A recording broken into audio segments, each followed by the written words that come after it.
రాజు ఒక పేదవాని కాళ్ళు కడిగాడు. ఎందుకు? దేవుడు రాజే కాని స్నేహితుడి ముందు తల వంచాడు. మీలో జీవితంలో కూడా ఇలాంటి నిజమైన స్నేహితులు ఉన్నారా? ద్వారకలో రాజసం, బంగారు సింహాసనం. అక్కడికి ఒక పేద బ్రాహ్మణుడు వచ్చాడు. అతడే సుదాముడు.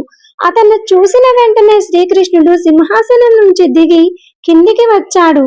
అక్కడ ఉన్న వాళ్ళందరూ షాక్ అయ్యారు. కృష్ణుడు పాదాలు కడిగాడు, అటుకులు తిన్నాడు, అతన్ని గౌరవించాడు. సుదాముడు ఏమీ అడగలేదు, కాని అతని పేదరికాన్ని శాశ్వతంగా తొలగించాడు. ఎలాగో స్టోరీలోకైతే వెళ్దాం. అది చిన్న గురుకులం. అక్కడ ఇద్దరు బాలకులు చదువుకుంటున్నారు.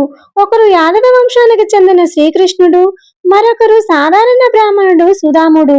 వాళ్ళిద్దరు కలిసి చదివినారు, కలిసి తిన్నారు, కలిసి శిక్షణ అనుభవించారు.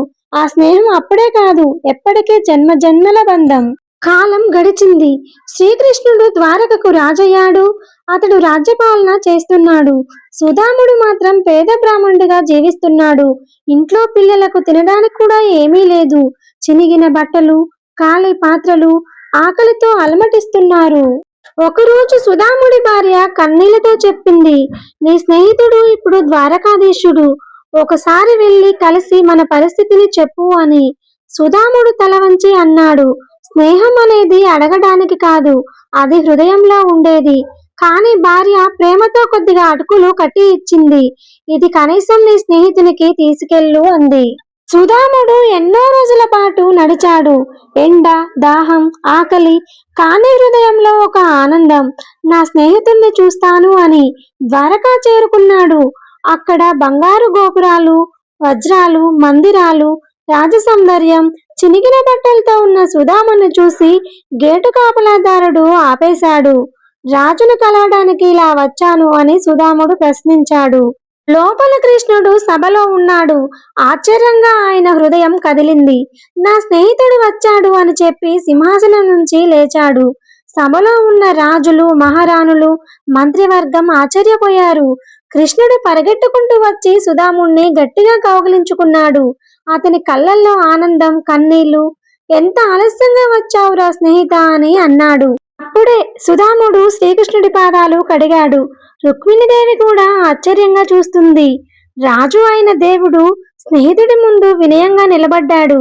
సుదాముడు తీసుకొచ్చిన అటుకులను, పొట్లాన్ని సిగ్గుతో దాచుకున్నాడు. శ్రీకృష్ణుడు నవ్వుతూ అడిగాడు, నా కోసం ఏం తెచ్చావు అని. సుదాముడు తెచ్చిన అటుకులను తీసుకొచ్చి ప్రేమగా తిన్నాడు. అతడు తిన్న ప్రతి ముక్కలో స్నేహం, భక్తి, ప్రేమ ఉన్నాయి. సుదాముడు ఏమీ అడగలేదు, తన బాధ చెప్పలేదు. రాత్రి గడిచింది. తర్వాత రోజు సుదాముడు వెనక్కి బయలుదేరాడు. అక్కడి దాకా వచ్చి నేను ఏమి అడగకుండానే వెళ్ళిపోతున్నానని, తన భార్య ఏమనుకుంటుందో అని మనసులో అనుకున్నాడు. ఇక సుదాముడు తన గ్రామానికి చేరుకున్నాడు. అక్కడ గుడిసె లేదు. దాని స్థానంలో ఒక మహాభవనం ఉంది. అతని భార్య పిల్లలు చాలా ఆనందంగా ఉన్నారు. సుదాముడు ఆశ్చర్యపోయాడు. అతడు ఏమీ అడగలేదు, కానీ శ్రీకృష్ణుడు అతని మనసు తెలుసుకున్నాడు. ఈ కథ ద్వారా మనం తెలుసుకోవాల్సింది ఏంటంటే, నిజమైన స్నేహం స్వార్థం కోసం కాదు, దేవుడు అడిగితే కాదు, మన హృదయంలో ఉన్నదాన్నే ఇస్తాడు. వినయం ఉన్న వారిని దేవుడు ఎప్పుడూ గౌరవిస్తాడు. మీ జీవితంలో కూడా ఇలాంటి నిజమైన స్నేహితులు ఉన్నారా?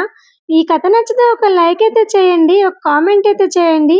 Thank you for the watching.